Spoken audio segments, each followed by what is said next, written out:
Hello, people.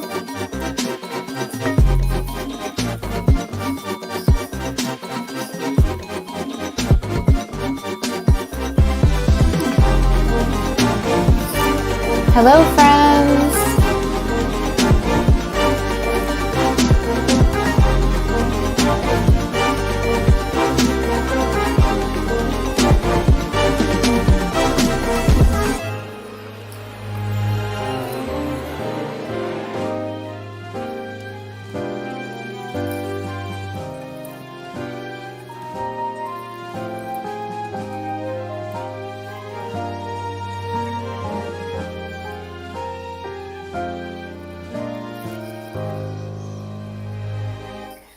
Hi, people. Hello, hello.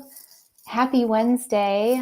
Where I am, it is afternoon, and I've got some birds chirping outside the window. I'm so excited to get started with you. Hello, friends. We are going to spend some time painting some gouache animals today. It is okay if you are a beginner. It is okay if you are experienced. The point of today is to kind of loosen up and to take on a subject matter that a lot of us feel intimidated by, which is cute little animals. And I want to show you that we can take even subject matter that we're scared of and take it one step at a time and make it really fun and really enjoyable. So I think with that, I am ready for my overhead, and let's go ahead and jump into it. So let's talk about my setup a little bit. I know I sent out the materials ahead of time, but let's just make sure you and I are on the same page. First up, I've got my sketchbook here. I'm going to be painting inside of a Moleskine sketchbook, but any paper or surface that you're painting on is fine. I'm going to be using gouache, and so I wanted to keep it simple, and so I told you whatever material you're using, you're just going to want to at least use a lighter color and a darker color. Today, my lighter color is going to be pink. I'm going to mix that using a warm flame red with white. And then for my darker color, I'm going to mix my warm flame red with a little bit of primary cyan to make a really deep dark purple that I can do for my details. I've got two paintbrushes, a larger one and a smaller one. If you are following along with your own paint, then a large brush and a small brush will also do you well. But maybe you're using something like markers or some other material, that's fine. Just know that at least having two colors is going to help you. And if you are using a painting medium, you may like to use two brushes. I've got these little ceramic palettes for me to mix my paint on. I've got a paper towel. And I've got a glass of water here, which is just off screen. And then, of course, I sent you some reference photos that I have pulled up over here on my phone. I had printed them out, but they were on big pieces of paper, and it seemed like a lot to kind of bring them in and out of frame. And so I'm going to keep my reference over here so you can see it on screen, but of course, you can pull yours up. I tried to find a variety of animals that you may find on a farm, and so that's how I grouped these together. So let's go ahead and get started. We're just going to start with the first color. We don't even have to worry about two colors at a time. We're going to start with our lighter color. And so for me, that means mixing up some white with some red to make a pink. And my red is super powerful. Like a little dot goes a long way. And you know what? I might need a little bit more paint. The great thing about gouache, if you've never used it before, is it's kind of like watercolor in that once even if it dries, like you can see I have a bunch of palettes off camera with all dried paint in it. If I add water to that, it's going to turn back into paint. And so I would rather mix up more paint than I need and know that I can let it dry and use it later than not mix up enough and then I have to stop what I'm doing and it just kind of becomes a thing. I'm just going to dip a little bit. Because watch, even that little bit of red, it's really gonna tint that white, make it pink. So once I have my hue mixed up, then I like to add my water to try and go for consistency. And so I'm just gonna add a bunch of water. I'm using my brush almost like a shovel. If I bring it on camera, like just kind of dip it in and let all of that water come over And now I'm trying to turn the paint into like, almost like grape juice or a heavy cream, something in between there. Something nice and loose that I'm going to be able to work quickly, move across the page. Whew, I'm going to take a deep breath. My hands are shaky. I'm so nervous to be painting in front of you, even though I know I have nothing to be nervous about. Any mistakes I make are either going to be hilarious and we're going to laugh about them, or they're going to be really helpful for my learning. And so there's really nothing can go wrong here except for technical stuff or just the regular terrible things, but the art's going to be okay. All right.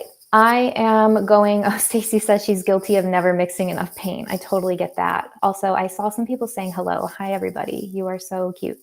Okay, as far as starting with an animal, you're welcome to just like follow along with me exactly. But I say just pick the picture that you're like, oh, I love that animal. I must have him on my page. Even if you're scared, even if you're like, I don't know how to paint that pig, or I don't know how to paint a horse.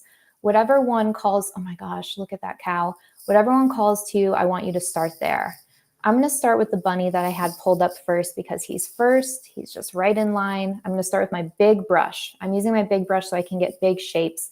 And all I'm going to do is I'm going to try and paint the shape of the whole bunny. And I don't have to worry about details. I don't have to worry about getting it right. He's got a big old bottom, big old behind here.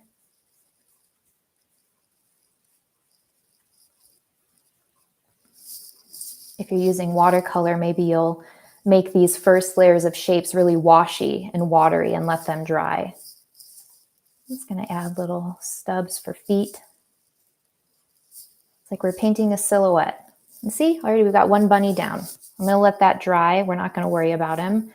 And I'm going to find my next animal. And it's the same thing. You know, I want to paint the animals I'm excited about. But beyond that, I also am paying attention to the available space left to me. It's kind of like a little puzzle of who's going to fit where. So for example, I've got a big wide spot right here, but I also have like a tall spot right here. So maybe that cow that I loved with his horns, maybe he could go there. See how he's like kind of a tall rectangle? And so that can help you with your decision making too. If you're feeling like, oh, I just don't know what to paint, I don't know what to do, just pay attention to the shapes. It's really helpful. And now this guy, even though he's got these horns, like if we just look at the silhouette, his back actually covers that one horn. And so I'm going to get one horn is showing and the other is hidden. You can see my brush is very blobby. His horn is smaller than that, but I am not worried about it. I'm just worried about getting that overall shape out.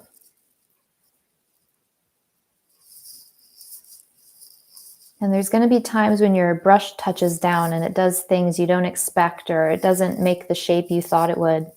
That's fine. Let's just let the paint dry and we can deal with it later.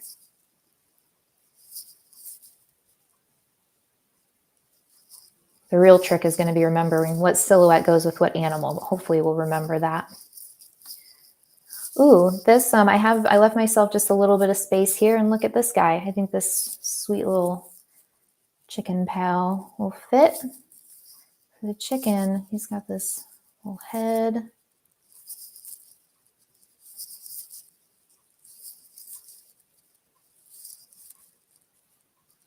Scoopy.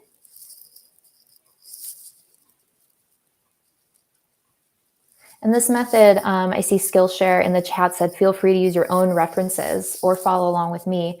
And just know that this method is great for any subject matter that you're trying to study. You know, if you are studying different shapes of windows or different shapes of houses, whatever it is, you can kind of fill up a page this way, just studying shapes and looking at different references. It's very fun.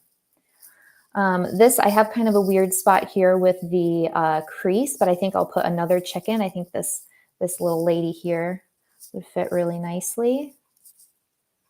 And I'm not going to lie to you guys. I don't know. I couldn't like positively tell you the definition of like a chicken versus a hen versus a rooster situation.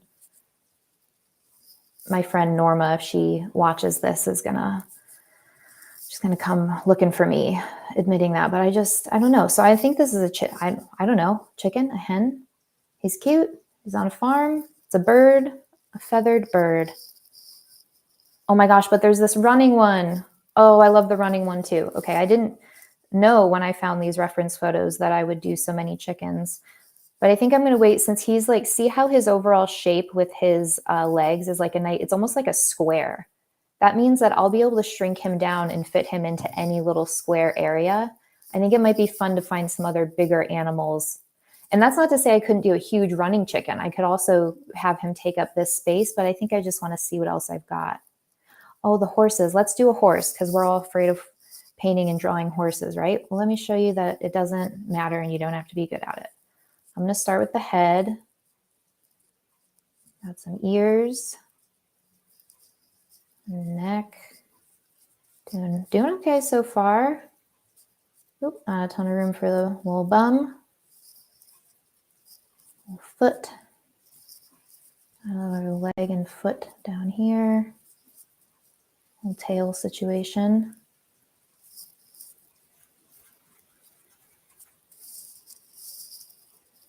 I noticed nobody shared in the chat the difference between a chicken and a hen and a rooster, so I really thought you guys could help me out there. It's fine. I'll do my own research after. I'm just kidding. Well, it's not so bad. I was kind of hoping it would be a little wonkier to show you that it can, well, I mean, it is wonky. Look at those feet. But it just goes to show it's really just capturing these shapes overall. Oh my gosh. Okay, I'm obsessed with this running pig. Look who will fit perfectly up there. Little running pig. Love him. So him, I tend to like to start with the face, I guess. I didn't notice that until now, but I think it helps me kind of anchor the animal. Got the straight back. And his little feet, I didn't leave a ton of room for his feet, but it is okay. Rooster is the boy. Okay. But then what's the difference between a hen and a chicken? We're getting there. We're getting there. I think, here we go. Nicole is coming in for me. I think all roosters are chickens and all hens are chickens, but not all chickens are. Oh, wow. Okay. We've got lore. We've got rules. I'm going to have to dig into it later. I'm sorry to put that on you now. Horses, though, I'm lost. Yeah. Okay. See this pig? Or see how that shape looks so silly? It doesn't matter. He's going to be a pig when we're done. The other thing that is helpful is making sure that you're enjoying just the painting. Don't focus so much on the shapes, and also notice the paint coming out of the brush. It feels so good just to spread this pink color around. Oh, another pig. Okay, now I'm running out of space, so I want to make sure that all my animals are represented. I've got chickens, cows, horses, bunnies, and pigs. Did I leave anybody else out? So who else do I want? And who would fit? Oh, remember how much I loved running chicken? Okay, running chicken wins.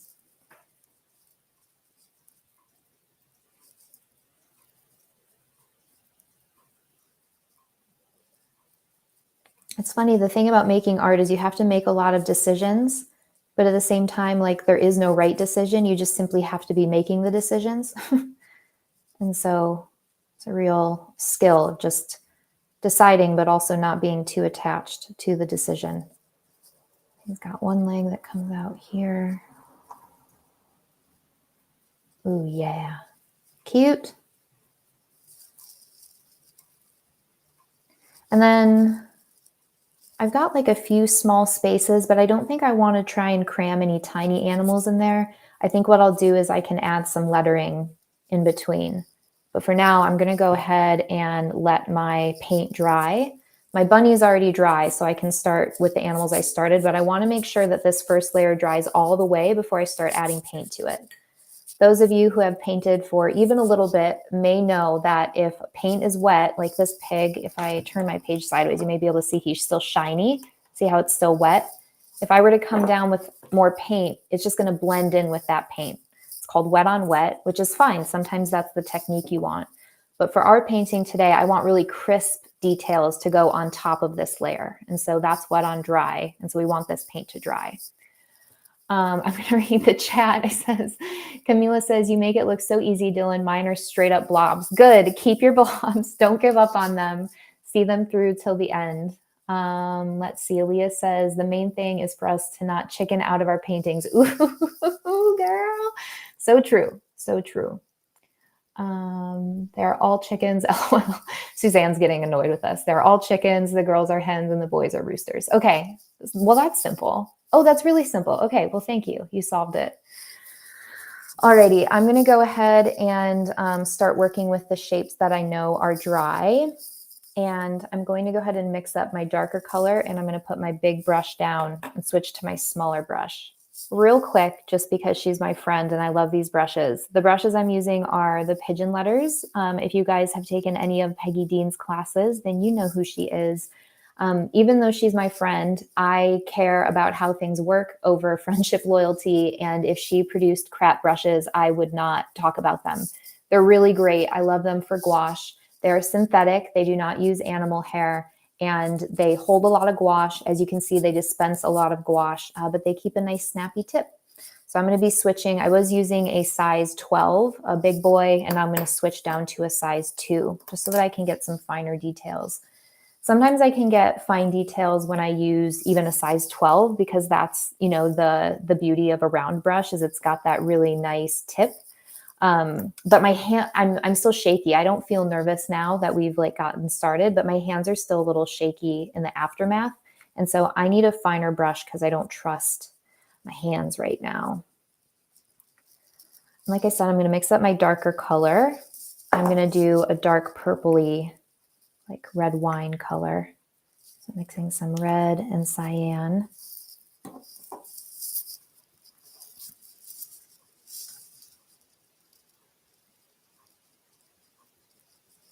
I have a really bad habit of, like, I could have just used the bigger brush to mix this paint. It would have been more efficient, but I just always end up using like whatever tiny brush I'm about to use. And then I overload this brush, and painting problems, right?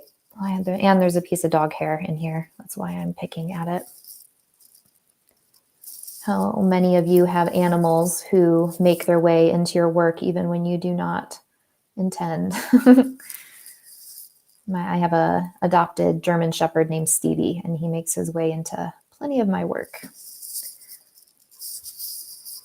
Okay. I'm mixing up my darker color just a little bit thicker, so I've got a little bit more control over it. And so to get a little bit more texture. Let me go back to my bunny. And for this layer, we're going to add the details that are going to help us make out what this blob is.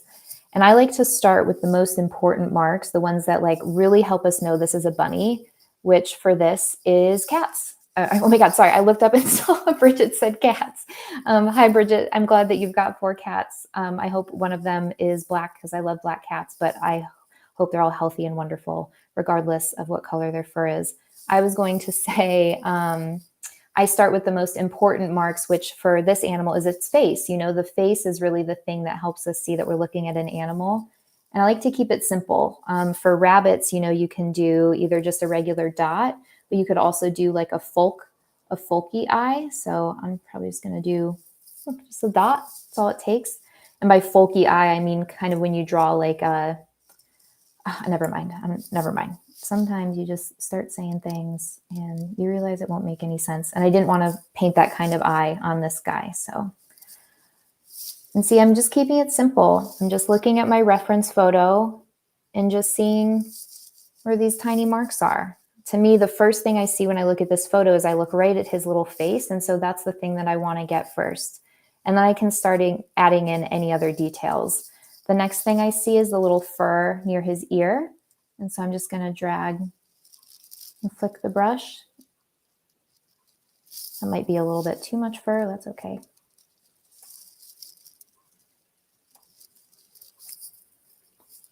His belly, do you see how his belly down here is darker?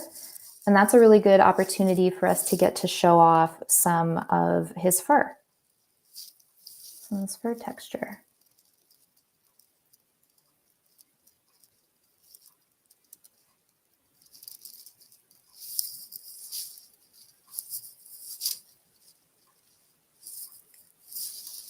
There's a fine line between, you know, overdoing it and keeping it cute, but also just like make sure you're enjoying yourself. He's got these really cute little whiskers, but I want to warm up a little bit more before I draw those because my hand's just a little bit unsteady right now. But see, even as my brush is drying off, I'm just going to use it just to get some more fur in there. I will warn you, animal faces can look evil real quick. So just be careful with any eyebrows or expressions you add. But for now, he's looking cute. I'll come back and do his whiskers later. Looks like this chicken in the middle is dry. So I'm going to go ahead and add his details. Sam says like folk art eye. Yeah. Let's see. Folk art eye is this. This is what I mean. You do one of these and one of these. Like it's like classic eye, but on animals it looks real folky. That's what I mean. They look especially great on rabbits. It makes them look like real folky.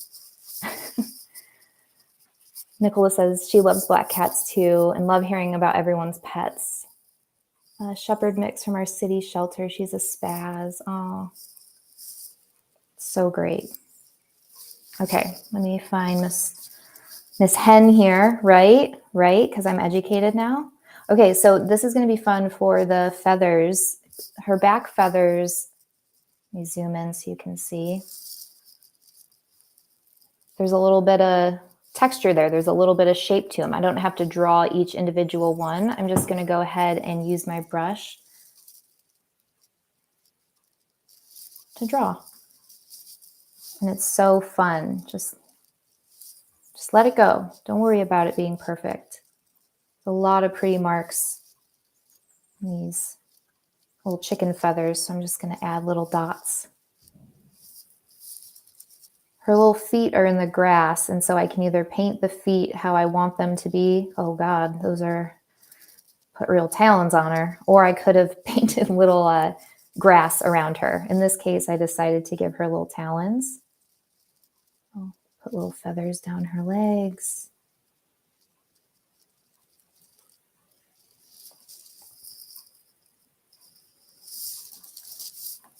For this guy, his face should be, I'm just going to do a little dot. Dot. Other simple eyes that you can do are, let me grab a piece of scrap paper.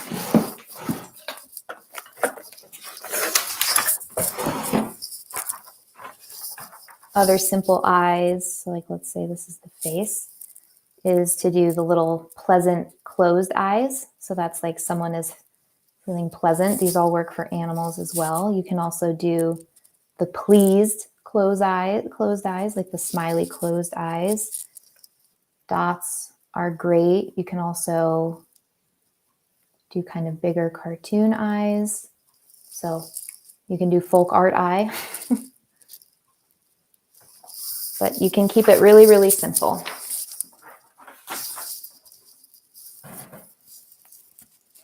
I know I said we were only going to use 2 colors, but I just really think it would look so cute if Hen's little wobbly thing were actually bright red. And so if it's okay with you, I may break my 2 color rule and do it. But if I weren't going to break the rules, then I would just do it with the color that I have. Sometimes we must break rules for our art. Let's see, Sam says, I just got here and I'm curious how you chose these colors. So many different animals all united by this beautiful pink and brown color palette. Great question. I literally just wanted to keep it simple, Sam. I didn't want to have to sit down and think through, now what color is my chicken going to be? What color is this going to be?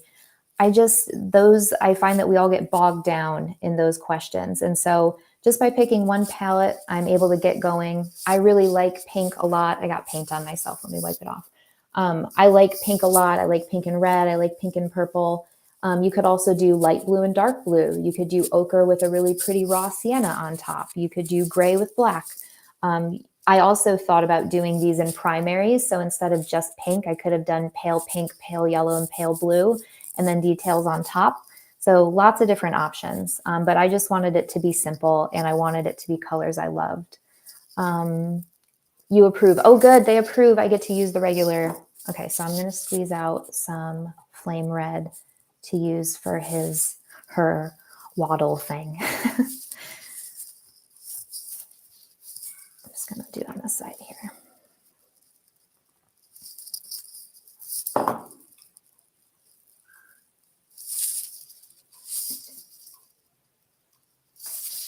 And believe me, if yours are looking crazy, like let's say it's just not coming together on yours, be nice to yourself and try to look at it as a funny thing. Try to let them make you laugh. Don't let them make you cry. Let them make you laugh. You can learn something from it. I've painted so many evil looking animals through the years, and it's hilarious. It's like their little personalities are born. Just let it happen. It's okay. I recently published my newest class on Skillshare. It's called Sketchbook Fillers Club. I'm very pleased to say I got chose as a staff pick, which means a lot to me. But one thing that's really great in it is I talk about 4 guidelines that help you fill your sketchbook. And one of those guidelines is reviewing your work at the end, reflecting to see like how it went. And so that's really the power. When you make something you don't like, you've got reflection, and reflection is going to help you figure out what you need to do next to get better, or to make the piece better, or to strengthen a skill so that you don't fall into that same spot that you did before. I'm going to go ahead and do my cow now. I'm going to go ahead and add his little horns because that's what I'm most excited about. And now out of this big mass, I'm going to carve a little face out in his other ear. So his other ear would be over here. I'm using short strokes to show that his ear is furry.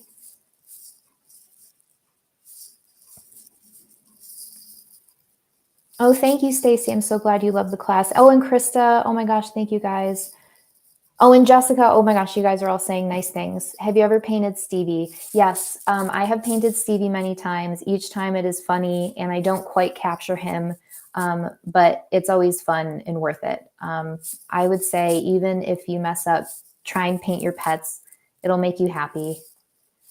Stevie's hard because he has black fur. And so I really struggled before with knowing how to show his fur and his eyes without making him look crazy.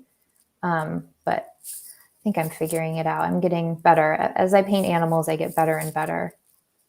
See, I'm just keeping his face real simple. Just dots. These aren't even dots, like clean dots. There's kind of marks. I'm just looking at my reference and seeing just 2 eyes, little nose down here. So cute. How now, pink cow? Yes. But yes, Sam, I've painted very creepy Stevie so many times. And also, have you guys ever done? Oh, okay, cow hair. Do you see his? Look at that coif of hair. It's a very fancy. I'm gonna take my brush and I'm going to go in a swirly motion. Cute. Give him a little attitude.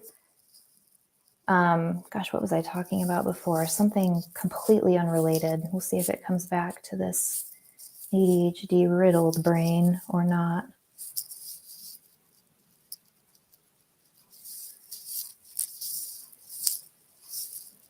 Really love his little kind of fat hanging down. And I do not mean that derogatorily. Derogatorily is probably not a word. Who cares?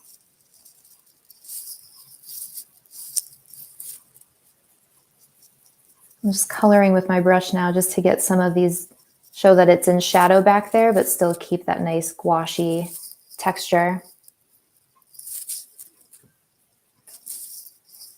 Oh, Sam, I feel like there's so many Skillshare teachers who have already nailed that.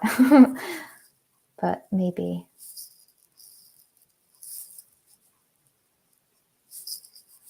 Why not though, right? We can learn so much from each other. All right, I'm gonna leave him alone a little bit. I really like the, okay, I'm gonna inverse the marks on his face. On his face, his spot is white, but I'm just gonna go ahead and put a dark spot on his face.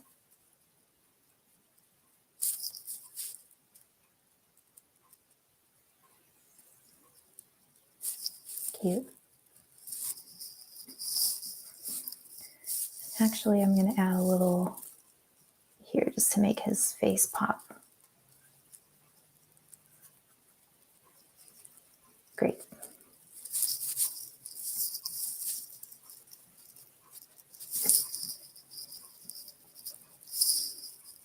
And the reason that I spent a little bit more time detailing him is because these other animals have a nice silhouette. Like we know where the chicken's head is, even if I didn't draw it.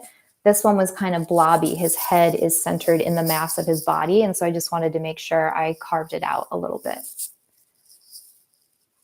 This chicken, and you really want to be careful, this chicken, I think his feet are still wet, or maybe they're just thicker, but you just really want to be careful. There's been so many times I've been impatient and then, you know, my painting starts blending and I get upset.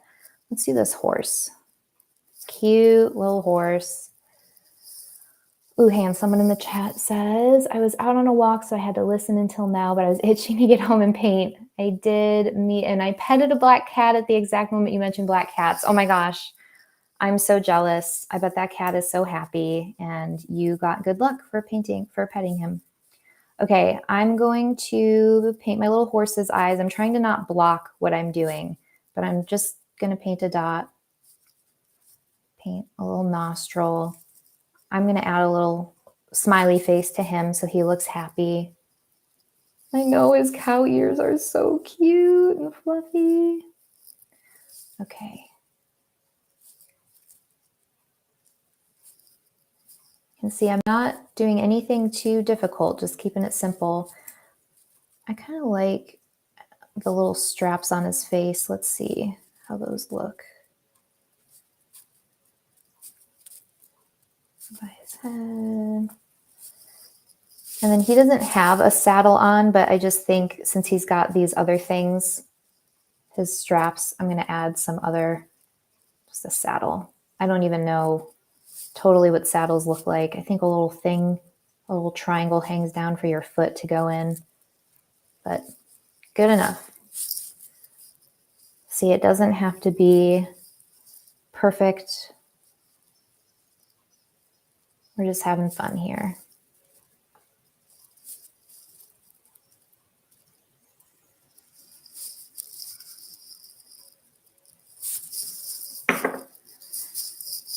Zoom in just a little. There we go.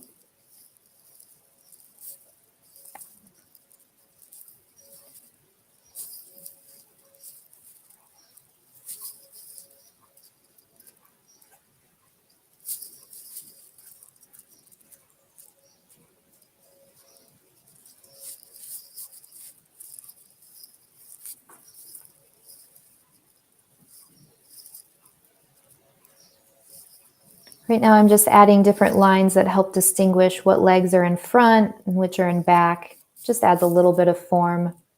Obviously, I'm not trying to be too anatomically correct. That'd be a stirrup. You guys are teaching me so much. This is a little stirrup. I'm going to add little lines to the stirrup because I feel like it. What's the thing you put your hands on up here called? Like I'm just using you guys as Google while we're painting. I'm supposed to be teaching you, and instead I am demanding that you teach me. Oh, really cute.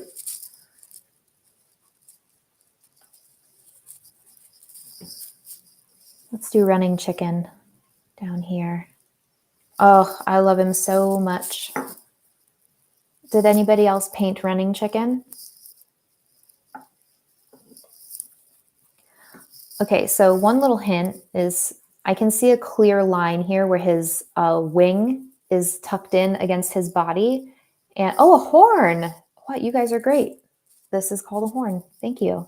I could just draw a straight or a line, right? Just a line that shows where that's tucked in, but I can use this opportunity to show that feather texture by not drawing just a perfect line. Instead, I'm going to do kind of similar to what I did back here. So I can show that that's his little wing tucked in. That way it just shows a little bit more of the animal, of its form, of its texture, while still being graphic and bold. Okay, so Caitlin also is painting running chicken and also understands the respect. Sassy foot. Look at that sassy back foot. Yeah, that's real nice. Good work, chicken. Sonia also loves running chicken.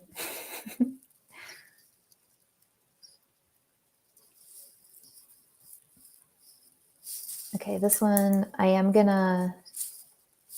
he's got more of a red face, so since you gave me your blessing, I'm going to use more of my red for this guy's face and waddle.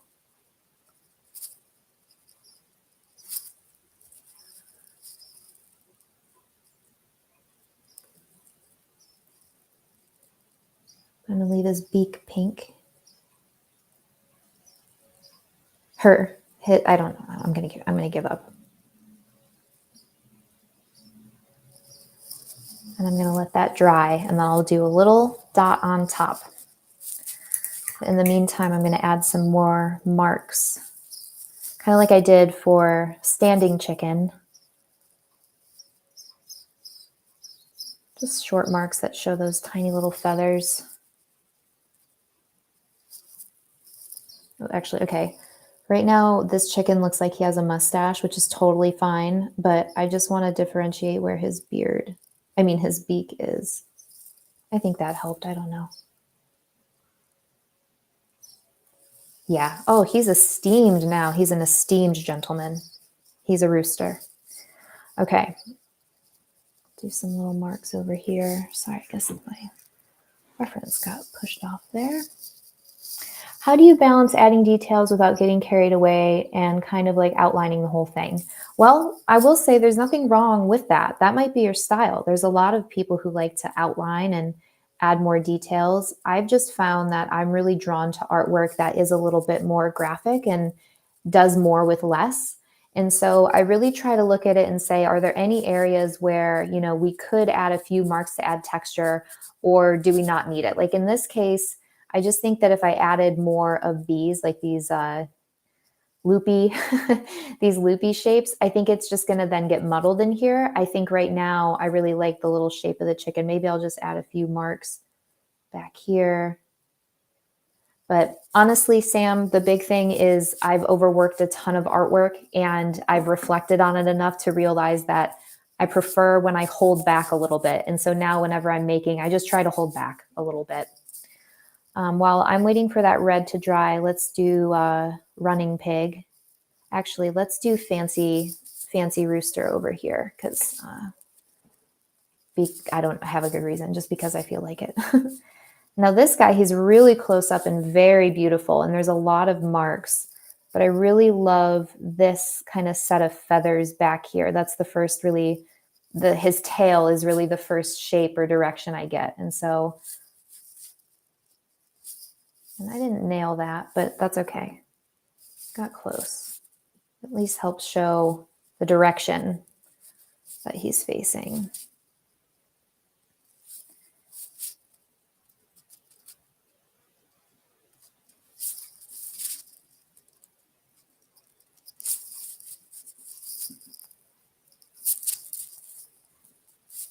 I think I'll do a little red wobble for him too. But I think just since he's got so many beautiful marks over in his chest here, like all the other chickens, do you see how I mostly put these little marks on their belly and on their chest? Well, to help our eye kind of orient with this one, I'm going to follow that. But since his chest and belly would be all right here, I get a little bit more area to do that in, and I get to play with the direction they move in. And so they're simple marks, but I'm still being thoughtful about how I'm using them.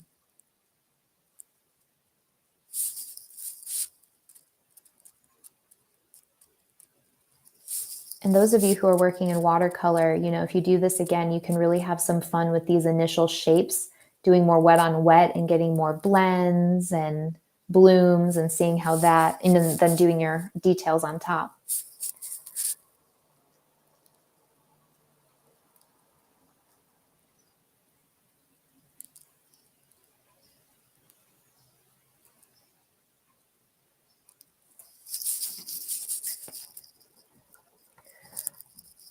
Oh, chaotic mind. Hey, everyone, a little bit late. We would rather have you late than not at all.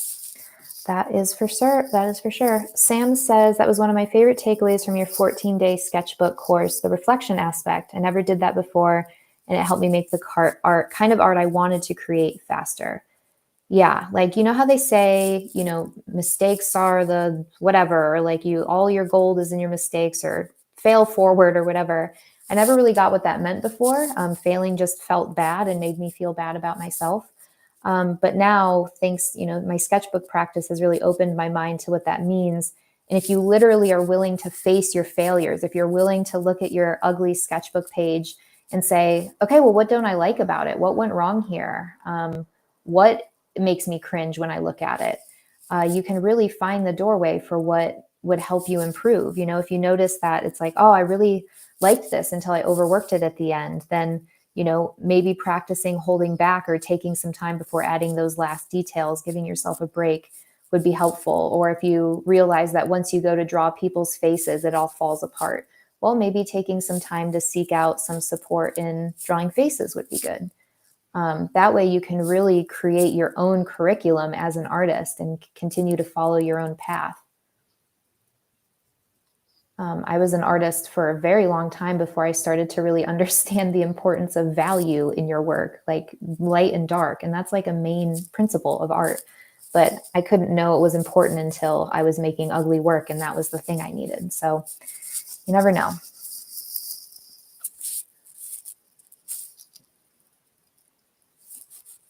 As my paint dries, I just keep adding more water and getting it back to the consistency I want.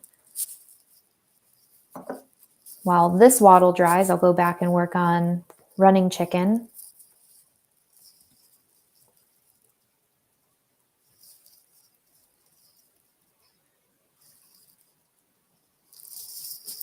And see, it's a very simple face. Let me see if I can, are you gonna focus? Oh no, I'll put it back down. But it's a line and a dot and just a little W down where his waddle is and where it separates from his little neck.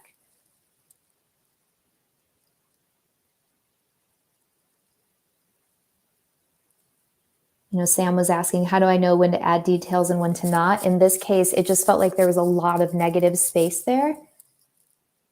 And so I just felt the urge to add some more dots, and now I can help blend into down here. Cute. All right, let's work on running pig. And I can go back to the last chicken. We can add some details around the outsides.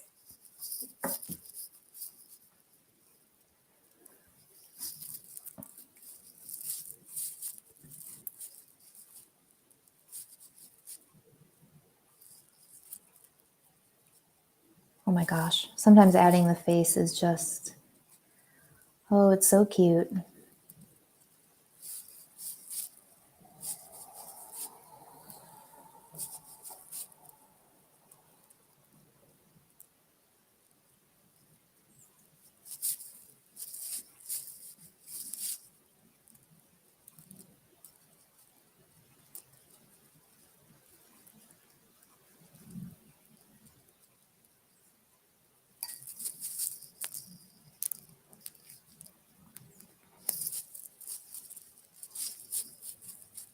Don't forget to think about your little favorite details about animals. I love that pigs have those little, it's almost like they have two toes.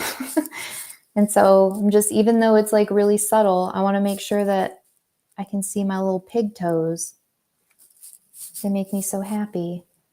I wish I had gotten his legs separated back here so I could show how they're splayed in the picture. Like it all kind of became one butt shape, but that's okay. The whole point is if I like painting this little pig, which I do, then I could do it again and maybe take a little bit more care with the shape. Oh, he's cute though, isn't he? Oh, little pigs.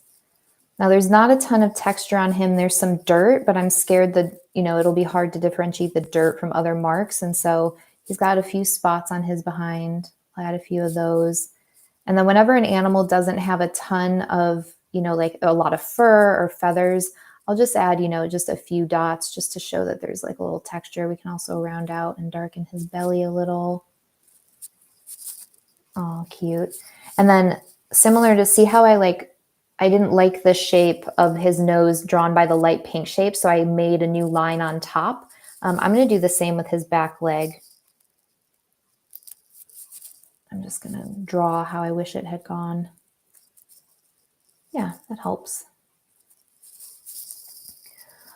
Let's see.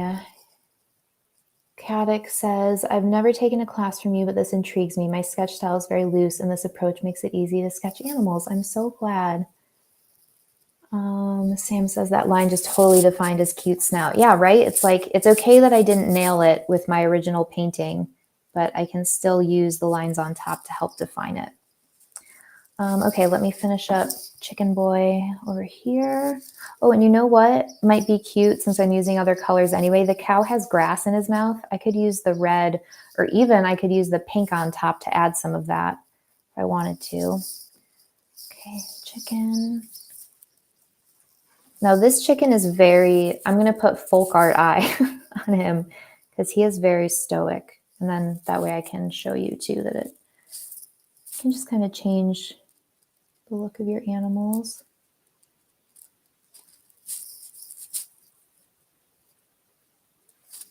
Cute.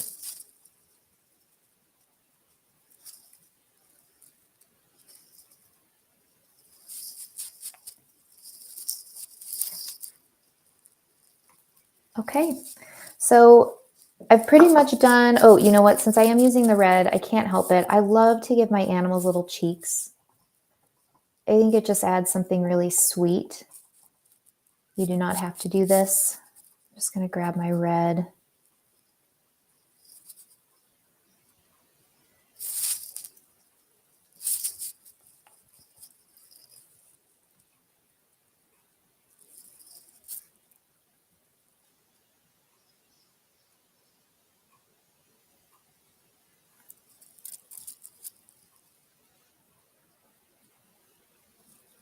I think it helps the eye center on the face too, just to help send it home.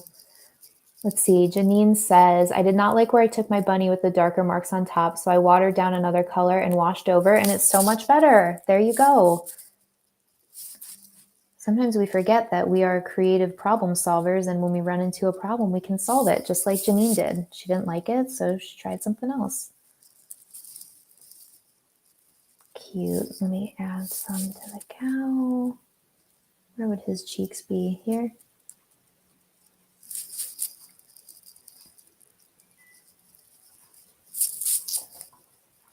Oh, the bunny whiskers. Oh my gosh, Kate, thank you so much. If I had a prize to give you, I would give you a prize.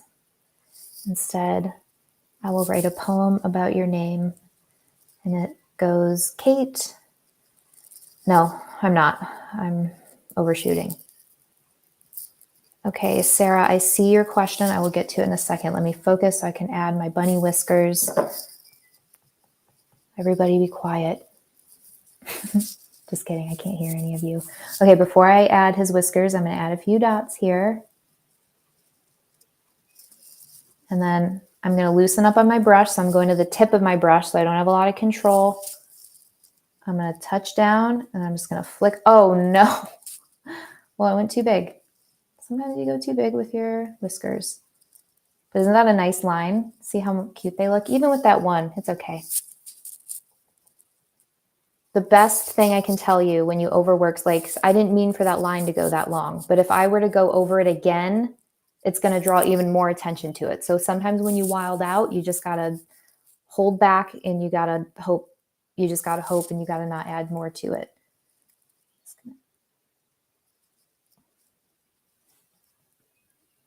Okay. Okay, Sarah says, I'm late, but I'll be rewatching later. Love your classes, Dylan. Thank you. I'm a digital artist, but I'm so inspired and want to do gouache painting. How do you translate the looseness of painting into digital work? I would say set a timer and make yourself work faster. Someone said Salvador Dali bunny. Oh my God, it's so true. Set a timer. So like, let's say that you wanted to do this page.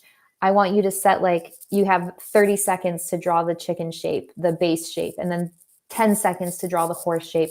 Anything to get your hand moving faster is going to loosen you up.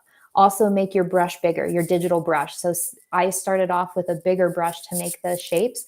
Use a much bigger brush to do the shapes when you're working digitally, and then do a smaller one.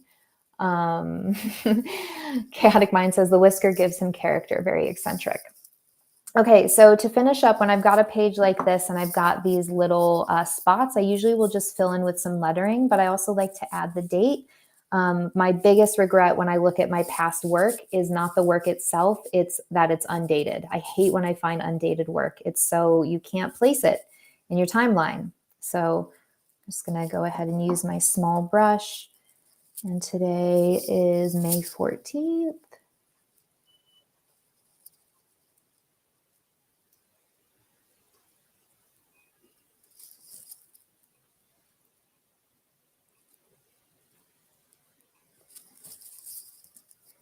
And then for the other lettering, I'll just like say like little barn animals, or I'll label them. So this guy, like he's got to be called Running Chicken because we all called him that. We all think of him that way. Just do it. I'm trying to not, being left-handed. Well, I guess right-handed would be difficult too, just depending on where you are on the page, but I'm always smearing my paint because I'm impatient.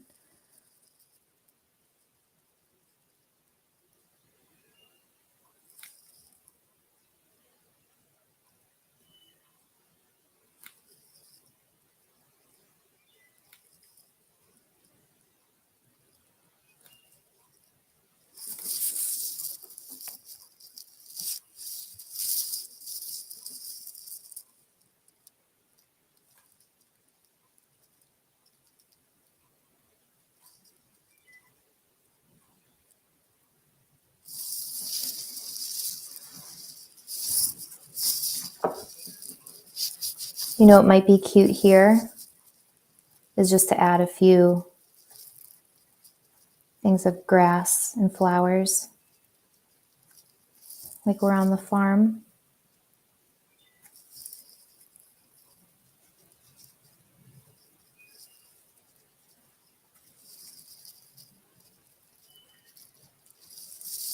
Yeah.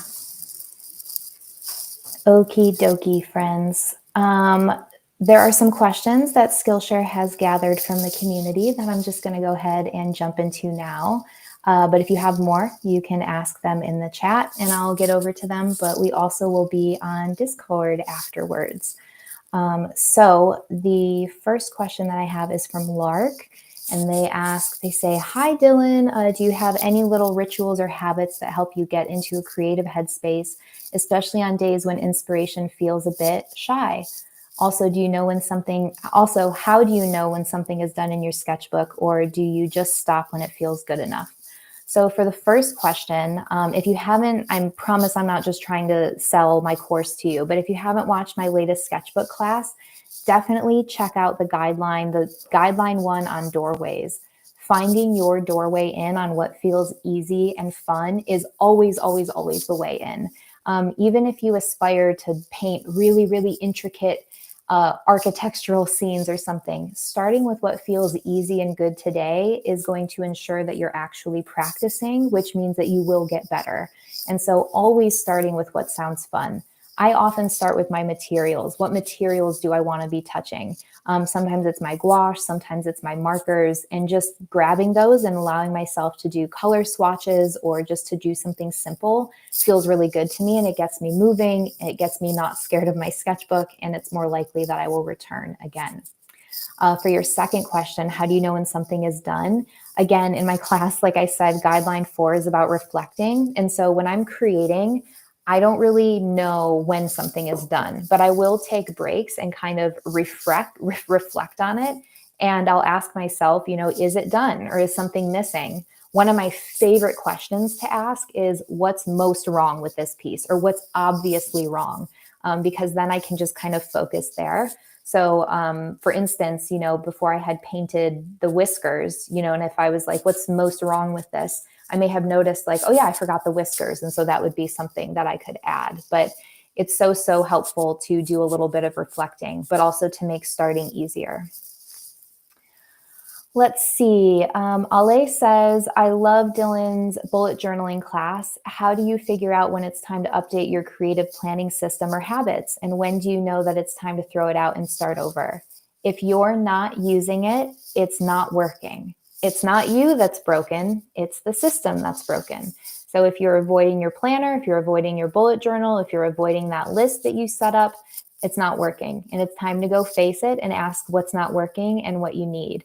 And also to let yourself change with the seasons. If you took my bullet journal class, my field notes are a big part of that. It's where I journal throughout the day. But the past few days, I just haven't needed it as much. I just have not had anything extra has just felt too much. And so I'm not going to force myself to carry that around. But as soon as the problems start coming up, then I know I need it. Another question to ask yourself, Ale, is to ask, what is the problem? How do I know that I even need a system? What's the problem that a system would solve? Sometimes asking and getting clear on what the problem is really going to enlighten you on how you can problem solve it and what system might help. Sarah, I see a question from Sarah. She says, do you scan in sketchbook pages and digitize those for final portfolio pieces, or is your sketchbook only for ideation? This is a great question. So it's kind of both. I have sort of a deal with myself that this is a safe space.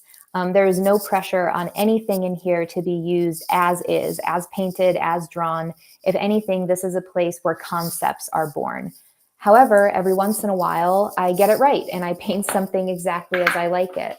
Or let me go back a few pages to something I did in a group that I work with, a group with fellow artists. I had just drawn this sketchbook page and I thought that it would look really cute in my portfolio, like as is, like just these icons. And so I scanned those in. I actually did it as a demo and I brought it into Photoshop and removed some of the pencil marks and cleaned up the edges and added that to my portfolio. Whereas other things just become concepts that inspire portfolio pieces. So this is actually artwork from a demo from my class. And I really like some of the moments that are happening here, but as drawn in my sketchbook, I think I can do better. And so this is a great example of something that's a concept that I might then make separate artwork from later and scan in. So definitely there's this is artwork. I'm working on some fish tins right now, and I would really love to scan these in and make a repeat of them with some other artwork that I'm making, like these tomatoes and stuff. So absolutely. Let's see. Ale says, are there any tips new to painting, any tips for painting a white dog? This is a great question. First of all, give yourself a background color so that you can see that white dog against something. If you want so let's say it's like a soothing pet portrait, you can do like a beige or a light blue. It doesn't have to be a dark color, but make sure that you're giving yourself a color ground, and then you can paint the white dog on top. However, if you're doing watercolor, we know that we can't, unless you use white watercolor on top, you can't really work dark to light. So in that case, I would sketch out the shape of the dog and then I would paint around it in my color, leaving the white of the paper to be the color of the dog. And then just like we did here, I would use little details on top to show the fur, to show the eyes. You could use dark colors where there's a lot of shadow, or you could use lighter colors like a pink or a yellow or an orange or something where the highlights are on some of that fur, and do these little tiny shapes like that. And remember, keep it simple with the face. What is your thought process when deciding between acrylic gouache and regular gouache? So I love both. I've been more in the mood for regular gouache because I like to it's been very nice to just sit down and be able to reuse paint that I've already mixed up. Like I showed earlier, I have a bunch of palettes that are just on my desk, and I really like, you know, when I'm feeling that resistance and I don't want to paint, it's really nice knowing that I can just sit down and get started with materials that are already going. However, there's times when I'm painting like a bigger piece that has a background color to it, and I'm going to be laying my hand on it a lot. In that case, I will use acrylic gouache just so that the moisture and heat from my hand doesn't smear the work as I'm going. And so for me, it's really more the function of, do I need the paint to not move? Is there going to be a chance that I'm going to smudge it? Then I get out my acrylic gouache. Otherwise, I do tend to like the texture of the regular gouache more. The acrylic gouache just has that little bit of plasticiness to it that gives it its acrylic qualities, but I really love the artist gouache a lot. All right, friends. Or anything else? Let's see. Oh, Radhika says, not a question, but the pop of red was such a brilliant idea. It ties the whole page together. Yeah, so please feel free to copy that. Let's say if you're using blues and you use a light blue and a dark blue, what if you brought in a bright blue? Or what if you brought in a totally different color? Would that help things out? But if that feels too complex right now, don't worry about it. You can also just stick to two-tone, and it's really cute as well. But in either case, I really hope that you were able to make some animals that either, you know, made you laugh because they were silly and didn't turn out how you thought, or maybe you impressed yourself or made something really cute that you weren't expecting. But in either case, I hope you see that you don't have to be afraid of painting animals. As I was talking, I noticed one thing I would love to add to my little horse here is just a little bit of hair, just a little bit of a mane. And so just know that your work never has to be done. Anytime you're reflecting or looking at it, you can go back and add to it. I'm going to kind of mimic the marks that I did for the tail. Just kind of do some sparse.